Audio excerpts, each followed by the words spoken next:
In this module, you will learn about the Indian Constitution and its key features. We, the people of India, having solemnly resolved to constitute India into a sovereign, socialist, secular, democratic republic, and to secure to all its citizens justice, liberty, equality, and fraternity,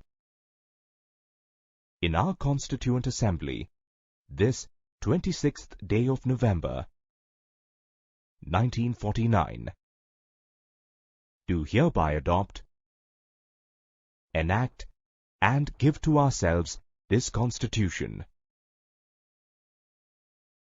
What you just heard is the preamble to the Constitution of India. To understand the preamble, we need to first understand what a constitution is.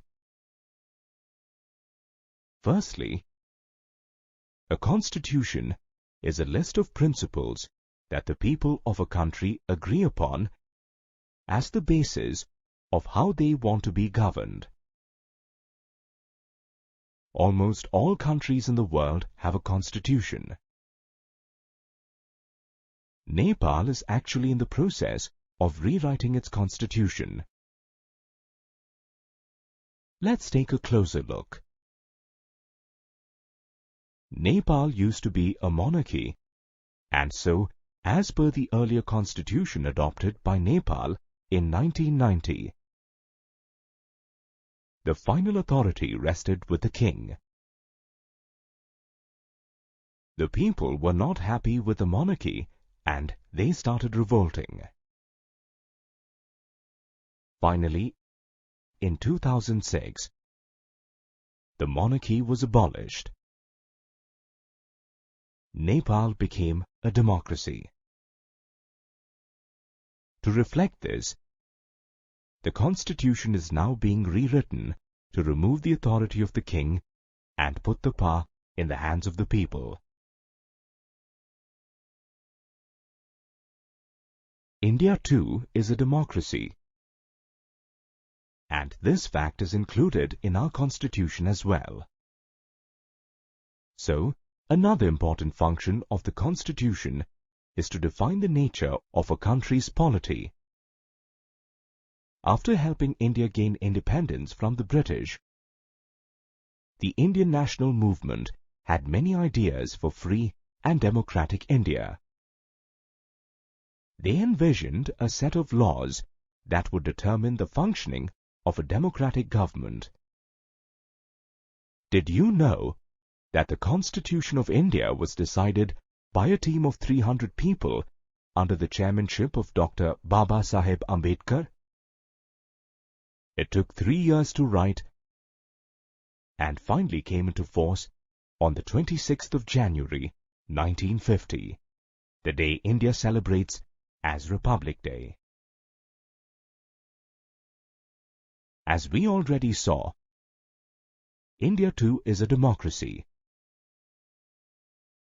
and the Constitution gives equal rights to all people irrespective of religion, race, caste, gender, and place of birth. The rights guaranteed by the Constitution ensure that leaders don't misuse powers. As all people have equal rights, the Constitution ensures that a majority cannot enforce their views on a minority and so prevents tyranny. The third function of the Constitution is to protect us from ourselves. This might sound confusing. What it means is that it acts as a guideline to ensure that we do not take any rash and hasty decision based on public emotion. So, what are the features of the Indian Constitution? The first feature is federalism. By federalism, we mean that more than one level of government exists in India.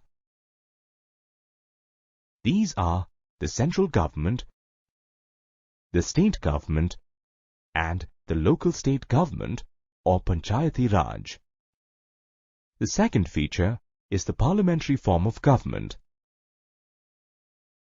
What this means is that the people of India can vote for and elect their representatives to lead the country. The third feature is the separation of powers. As per the Constitution, there are three state organs. These are the legislature, the executive, and the judiciary.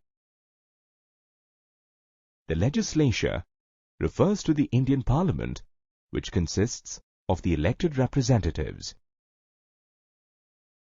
The executive branch is responsible for running the government.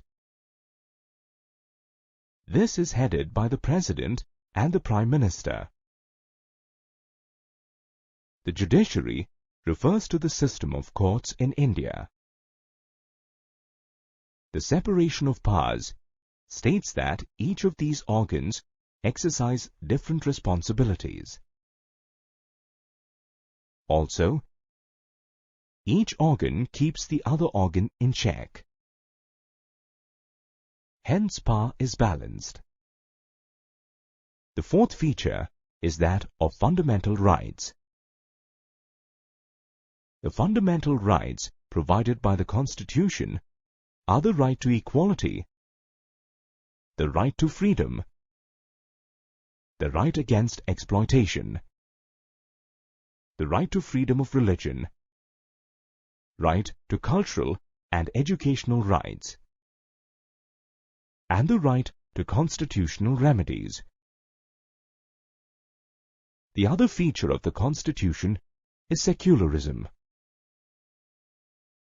Secularism ensures that no particular religion is promoted as the state religion. These features of the Indian Constitution ensure that India is a great place for all of us to live in. We have now reached the end of this module on the Indian Constitution and its features. In this module, we learnt that a constitution is a list of principles that the people of a country agree upon as the basis of how they want to be governed. A constitution defines the nature of a country's political system. The Constitution protects us from ourselves.